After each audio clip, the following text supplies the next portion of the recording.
March 2022. Bucha, Ukraine.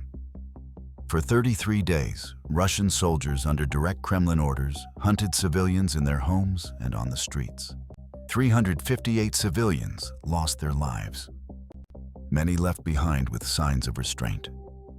International investigators tied these killings to the 234th Air Assault Regiment, linking dashcam footage, satellite imagery, and intercepted command logs. But the horror didn't end there.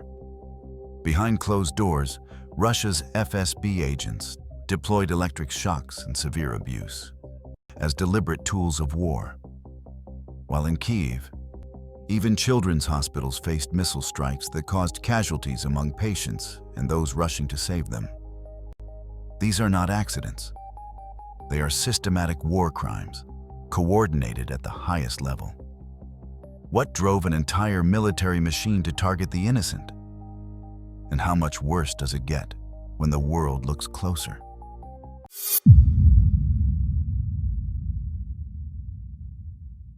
Russian troops swept into Bucha in late February 2022, sealing off the town and cutting power and communications. By the first week of March, armored vehicles marked with the V symbol, assigned to the 234th Air Assault Regiment, took control of key intersections and began systematic sweeps. On Zavodska and Yablunska streets, dashcam and drone recordings captured Russian paratroopers firing at civilian cars without warning. Survivors later described being ambushed in broad daylight. Mykola Bryednev, injured at close range as his family tried to flee, saw neighbors killed at close range. Hours after these attacks, drone footage confirmed the same armored vehicles idling at the scene, soldiers looting bodies and searching homes. Victims appeared in courtyards and along roadside ditches, many with signs of restraint. Forensic teams found injuries consistent with deliberate targeting. Burial sites hastily dug behind apartment blocks held dozens of victims.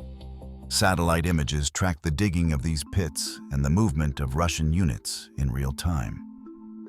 Investigators identified over 2,500 Russian personnel present during the occupation, with at least 100 named as prime suspects.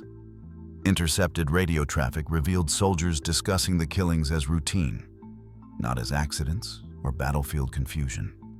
The regiment's commander, Colonel Artyom Gorodilov, was promoted after the withdrawal, a move widely seen as endorsement from Moscow. Despite Russian denials, satellite and dashcam evidence placed the 234th Regiment at every major killing site. The UN and international courts now hold these facts as proof of deliberate, systematic murder, ordered, executed, and concealed by the Russian chain of command. Inside Russian-occupied Ukraine, interrogation rooms became laboratories of cruelty under official orders. UN investigators documented a pattern. Prisoners, mostly men of fighting age, undressed and connected to electronic devices by FSB officers. Electric shocks applied again and again, repeated until the victim passed out or confessed to fabricated crimes. Official manuals, seized during raids and published in UN reports, outlined these steps as standard operating procedure, not as rogue improvisation. Survivor depositions describe FSB agents calmly reading from checklists, logging the number of shocks, the duration of pain, and the victim's reactions. Sexual abuse was not incidental. The UN Commission found that coercive assaults, humiliation, and threats of lasting harm were used systematically to break resistance. One man, detained in a basement in Kherson, recounted FSB interrogators laughing, threatening him with permanent harm if he did not give up names of supposed partisans.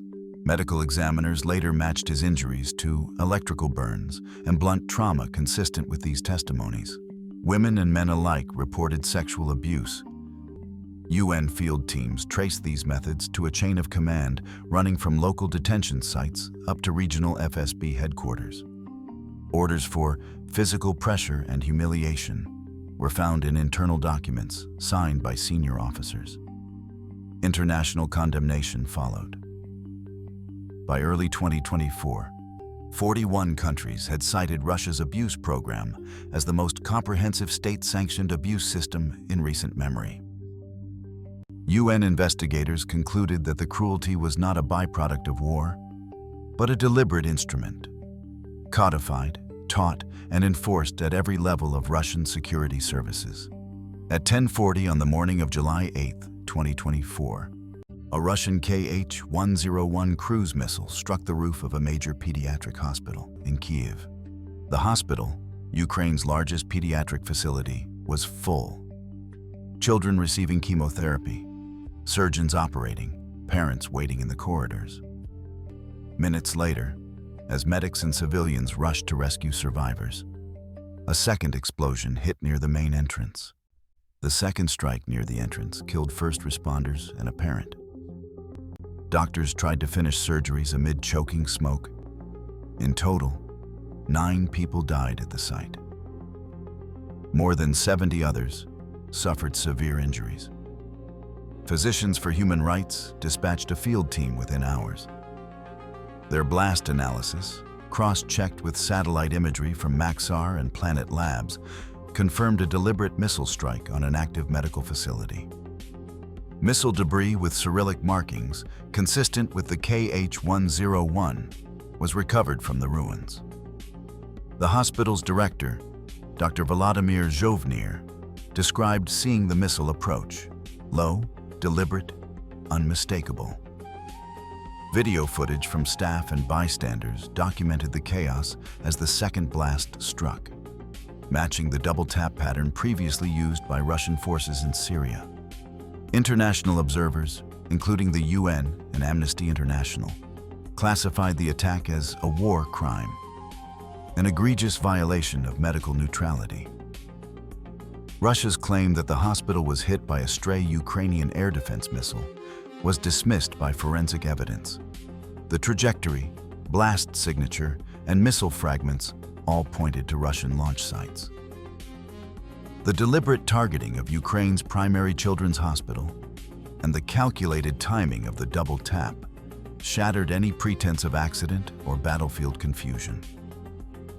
By early 2023, Ukrainian families began reporting the sudden disappearance of children from occupied cities like Mariupol, Kherson, and Melitopol. Parents searching for their sons and daughters found empty beds in orphanages, care homes, and hospitals.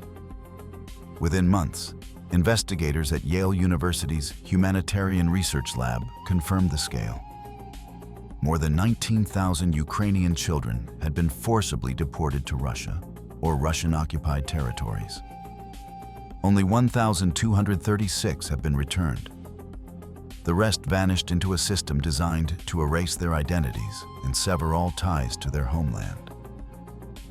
The operation runs through a network of 57 facilities, from remote camps in Siberia and the Urals to boarding schools in Crimea and Belarus.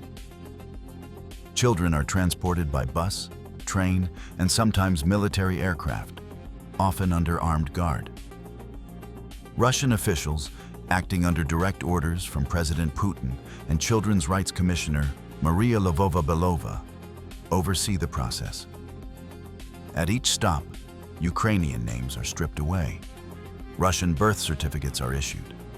Some children are told their parents abandoned them or that Ukraine no longer exists. Adoption follows quickly. Russian families, many recruited through state-run agencies like Change One Life, receive children whose origins have been erased from official records. For the youngest, memories of Ukraine fade as they are enrolled in Russian language classes and patriotic youth groups. Older children, especially boys, are placed in military cadet schools. There, they undergo training and indoctrination, learning to salute Russian flags and denounce their former lives. The International Criminal Court has issued arrest warrants for Putin and Lvova-Belova, charging them with organizing the largest child abduction program in Europe since World War II. Testimony from returned children describes forced name changes, beatings for speaking Ukrainian, and threats of never seeing their families again. For those left behind, the loss is not just of a child, but of an entire future, stolen, rewritten, and hidden deep inside Russia's machinery of war. On March 22, 2024, Russian military command launched a coordinated assault on Ukraine's energy grid, deploying over 60 Shahed drones and more than 90 missiles in a single night. The attack focused on three major thermal power plants: Tripilska, Burshtyn, and Zmivska, each a cornerstone of regional electricity and heating. By dawn, satellite thermal imagery from Maxar confirmed fires consuming the main turbine halls and transmission yards, while grid operator Ukrenergo reported total loss of output from all three facilities. The Tripilska plant, the largest supplier for Kyiv's suburbs, was reduced to a skeleton of steel beams and cracked concrete. In Ivano-Frankivsk, the Burshtyn plant burned for hours, with plumes visible from space. Zmivska, serving Kharkiv and surrounding districts, was left inoperable. Within hours, over 1.5 million Ukrainians lost electricity. Rolling blackouts swept through cities and villages as temperatures fell below freezing. Hospitals ran on backup generators, water pumps stalled, and apartment blocks went dark. Local morgues reported at least 17 deaths from hypothermia in the first 3 days, with hundreds more hospitalized for cold exposure and carbon monoxide poisoning from makeshift heaters. Strike logs and grid repair records showed that missiles and drones targeted civilian substations, transformers, and distribution lines, not military installations. Follow-up strikes hit repair crews minutes after they arrived, a tactic documented by the UN's Humanitarian Office as intentional obstruction of emergency response. Russian military channels openly declared the energy grid a legitimate target, describing the campaign as a means to force Ukraine into submission through deprivation. Energy analysts and humanitarian groups described the March assault as the largest attack on a nation's civilian infrastructure since World War II, a deliberate strategy to weaponize winter, turning cold and darkness into instruments of terror. Satellite data, weapon debris, and public statements together leave little doubt about the intent. To break civilian resistance by collapsing the basic systems that sustain life. Russian occupation administrators arrived in Ukrainian towns with lists, not just of people, but of entire neighborhoods to clear. Within weeks, local officials were forced to hand over population records, school rosters, and property deeds.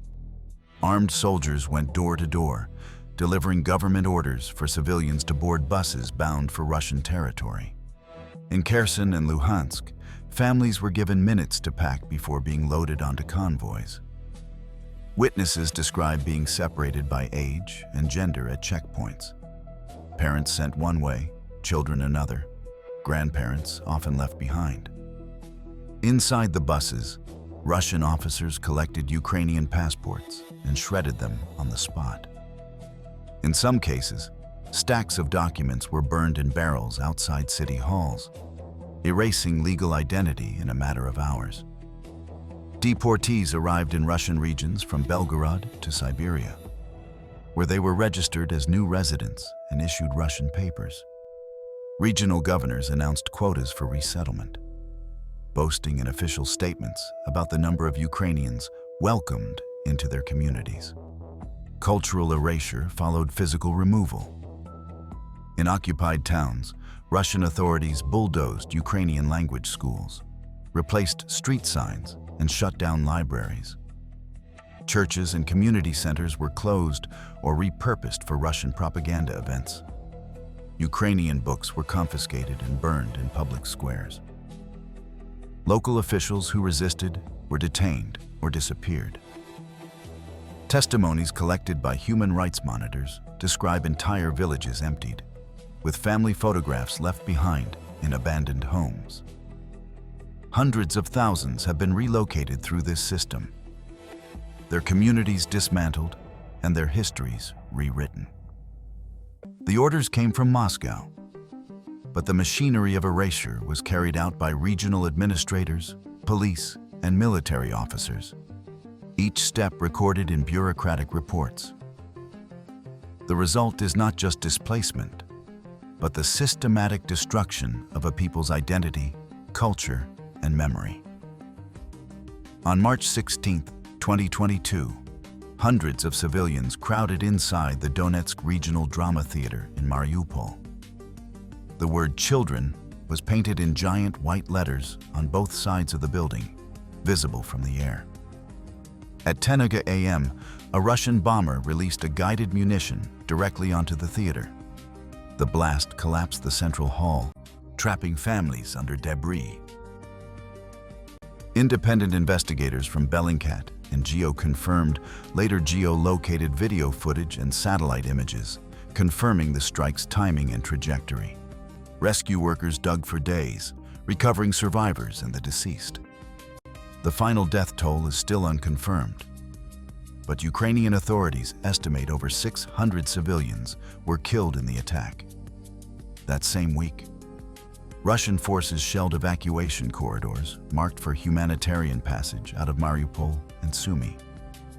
UN monitors documented repeated attacks on convoys of civilians, including a March 12th strike on a clearly marked evacuation route outside Irpin. Eyewitness videos uploaded in real time, then verified by open-source analysts, show columns of cars reduced to twisted metal. Survivors described waiting for the green light to move, only to be hit by mortar fire and cluster munitions. In Kharkiv, airstrikes targeted the Barabashovo market at midday, killing shoppers and vendors as they tried to find food and water. These attacks were not isolated. Over 1,000 verified strikes on schools, shelters, and city squares have been cataloged by OSINT researchers. Each site was mapped, time-stamped, and cross-checked against Russian military flight logs and artillery records. The pattern is clear. Civilian spaces are targeted at peak hours, evacuation routes are shelled as people flee, and rescue efforts are hit with follow-up barrages. The intent is written in the wreckage. No military targets, just shattered lives and a message of terror.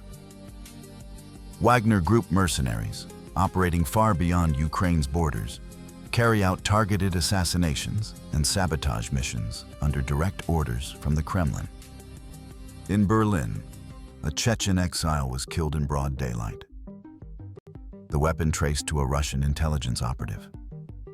Paris, London, and Istanbul have all seen suspected poisonings and killings tied to Wagner's network, as Interpol and European police scramble to map the web of safe houses and arms caches. The reach is not limited to bullets and bombs.